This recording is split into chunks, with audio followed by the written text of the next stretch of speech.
Bismillahir Rahmanir Rahim. وعن أنس رضي الله عنه قال كان النبي صلى الله عليه وسلم يطوف على نسائه بغسل واحد رواه Muslim. Narrated from Anas radiallahu anhu says that Nabi Karim is to rotate upon his wives with one ghusl, with one ghusl. And it is possible that in between the rotation, between one wife and the other, it is possible that he made wuzu. You understand? That's not mentioned here. And it's also possible that to show that it's permissible, he didn't make wuzu. You understand? And sometimes Nabi Karim does that for those to show it's permissible. Right. Now, the objection that can come about here is that how normally the least amount you allocate to a woman is one night. You understand? One night. If you do chances, you could do it 1 week, 1 week. You understand? 2 weeks, 2 weeks, like that. But the least amount you do is one night. So how here did Nabi Karim now rotate amongst all his wives over one night? So they say here now, or through one night. So they say that firstly, there's a discussion, was maintaining adl between the wives of Nabi Karim, was it wajib upon him or not? So some say no, it was not wajib upon him. And some say he did this here, he rotated with the permission of the older wives. If you do it with the permission, there's no harm. You understand it? Right. Read. One Aisha radiallahu anha قالت كان النبي صلى الله عليه وسلم يذكر الله على كل أحيانه رواه مسلم وحديث ابن عباس سنذكره في كتاب الأطعمة إن شاء الله تعالى. Aisha radiallahu anha said that Nabi Karim used to remember Allah subhanahu wa ta'ala at all times. Muslim Sharif has narrated this hadith and the hadith of Ibn Abbas. Soon we will mention it in the chapter of At'imah, if Allah Ta'ala wishes. Right. Meaning, this hadith here is showing us that Nabi Karim used to make the dhikr of Allah subhanahu wa ta'ala, whether he had wuzu or he didn't have wuzu. Whether he was in the state of ghusl or a state of janabat, he used to make the dhikr of Allah subhanahu wa ta'ala. Right? But yes, however, when you're in the state of janabat, you cannot recite the Quran. You understand it?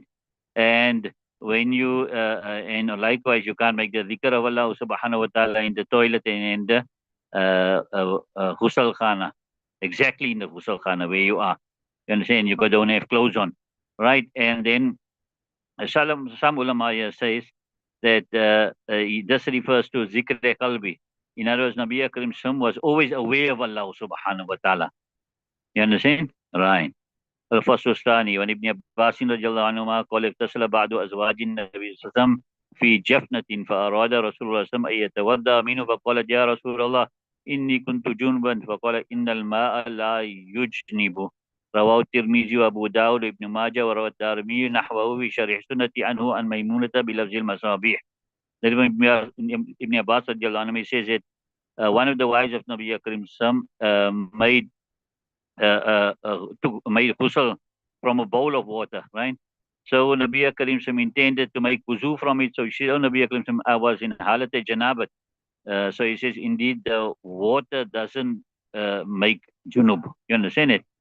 So this is narrated by Tirmidhi and Abu Dawud, Ibn Majah, and Darimi as narrated similar to this. And in Shari Sunnah,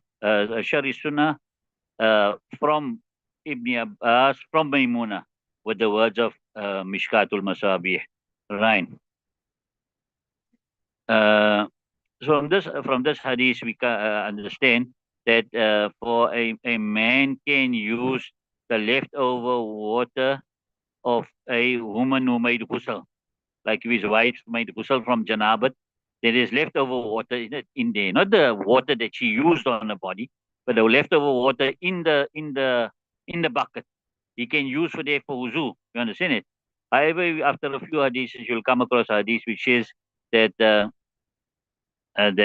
man shouldn't use the leftover water of a woman. You understand it? So they say, yeah, how you make that big? How do you reconcile between these two hadiths? That this hadith here shows that it is better that it is permissible. It is permissible to use the leftover water of a woman, and the hadith which is preventing you is actually shows that it is better not to use the leftover water of a woman. You understand it? So the difference is just awla, what is better and what is not better. When Aisha radiallahu ta'ala anha قالت كان رسول الله صلى الله عليه وسلم يغتسل من الجنابة ثم يستدفئ بي قبل أن أغتسل رواه ابن ماجه وروى الترمذي نحوه بشرح السنة بلفظ المصابيح. From Aisha radiallahu anha, she said Nabi Karim Sam used to make ghusl from janaba. Then he would seek warmth by me before I would make ghusl. So both needed to take ghusl. Nabi Karim would make ghusl first. She would still lay in the bed. Then after he finished making ghusl, because it was cold, he would go warm himself up by her body, right? Then that was even before she made ghusl. Right? Ibn Majah raises and Tirmidhi writes also similar. And in Shari Sunnah, it's also mentioned with the words mentioned in Mishkat. All right. So that hadith there shows that uh, uh, uh, you can meet a junub, touch a junub, no problem. You understand it?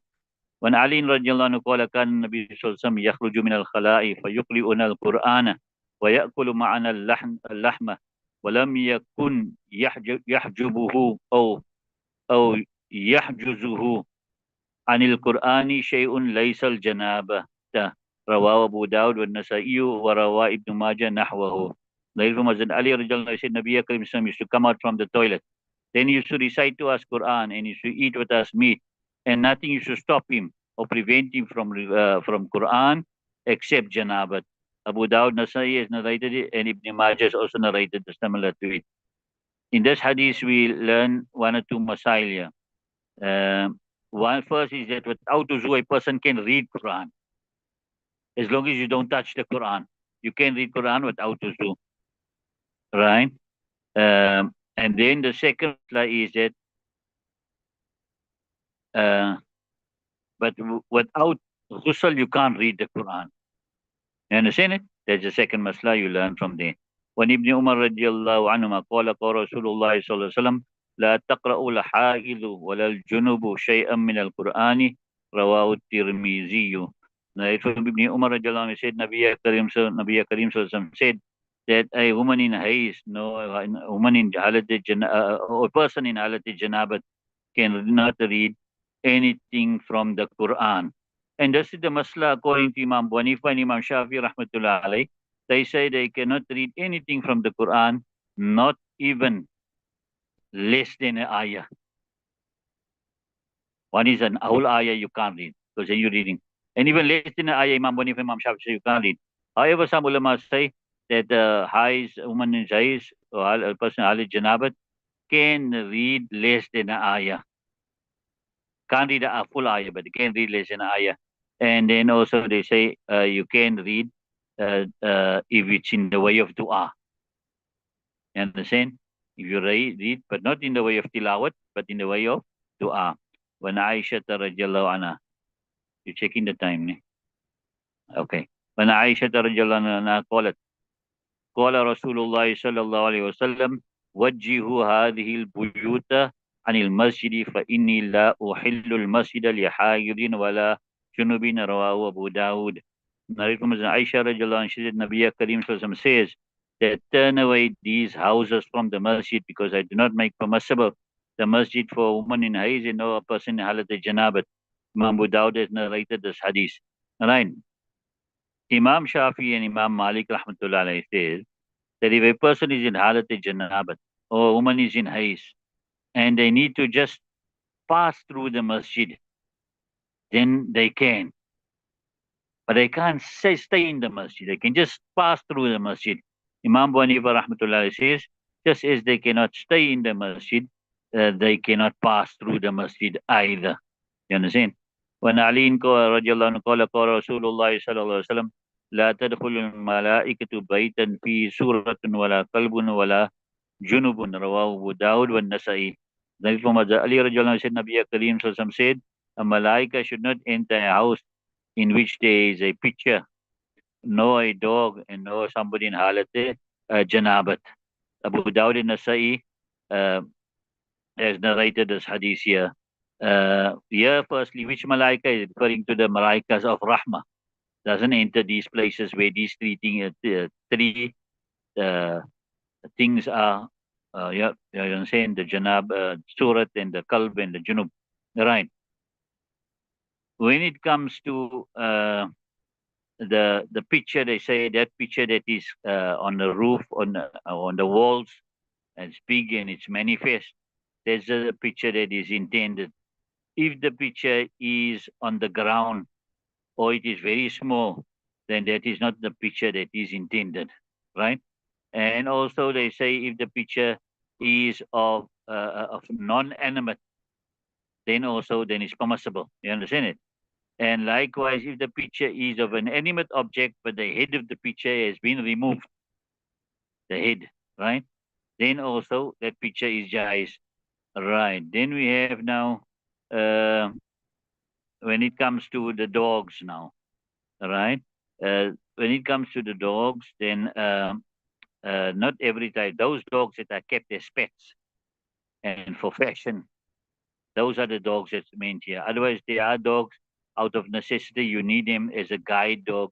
You need them for the for guard dog, and then also for the uh, guard dog, and also for the sheep dog. You understand it? Uh, so those are permissible to raise those dogs. And ju- when you say a person in holiday janabat, it means that person who is lax in holiday janabat. In other words, his time, he delays taking a bath to such an extent that his namaz becomes qaza. His namaz becomes qaza. وعن عمار بن ياسر رضي الله عنه قال قال رسول الله صلى الله عليه وسلم ثلاثة لا تقربهم الملائكة جيفة الكافر والمتمضخ بالخلوق والجنب إلا أن يتودع رواه أبو داود. As Ammar bin Yasir radiallahu anhu says, Nabi Karim says, three people, the malaika do not come close to them. One is the body, the corpse of a kafir. And what is that person who has applied khaluk as a perfume? And one is the person halal janabat, except if he makes wuzu. Narib Abu Dawood. Right. When we say jifatul kafir, yeah, we mean the body of a kafir. Jifa normally means a dead body. But the kafir is already dead. In this world, he's dead already because he doesn't remember Allah subhanahu wa ta'ala.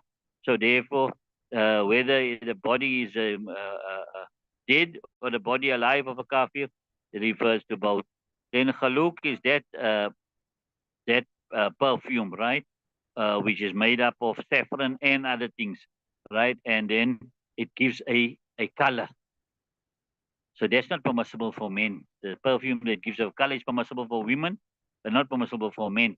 So when men are prohibited from using it. So when men use it, then the malaika don't come close to them also because they're disobeying Allah subhanahu wa ta'ala.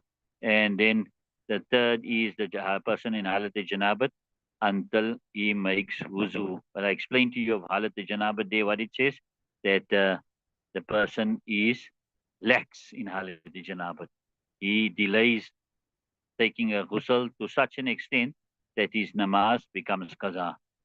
Okay, leave it till then.